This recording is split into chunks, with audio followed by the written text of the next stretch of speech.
پریشانی آتی ہیں، سب سے زیادہ پریشانی باپ کو فیس کرنی پڑتی ہے۔ کیوں؟ اس نے گھر کے لیے رزق کمانا ہے، اس نے بچوں کی ضرورتیں پوری کرنی ہیں، اس نے مسائل حل کرنے ہیں، اس نے بل دینے ہیں، اس نے فیسیں دینی ہیں۔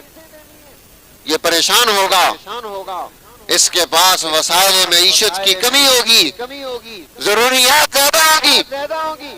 تو اس کا کیا مطلب ہے؟ ہم گولی مار دیں اپنے آپ کو، ہم بچوں کو ذبح کر دیں، ہم سوسائٹی بدبختی کا دور پیدا کر دیں؟ نہیں، ہمت سے مرد بن کر جرأت کے ساتھ آگے بڑھنا ہے، قدم آگے اٹھانا ہے۔ اللہ کی ذات ہم جس کے ساتھ پاس آ جا رہے ہیں سب سے زیادہ قریب ترین ہے، اس سے ہمیں لو لگانی ہے۔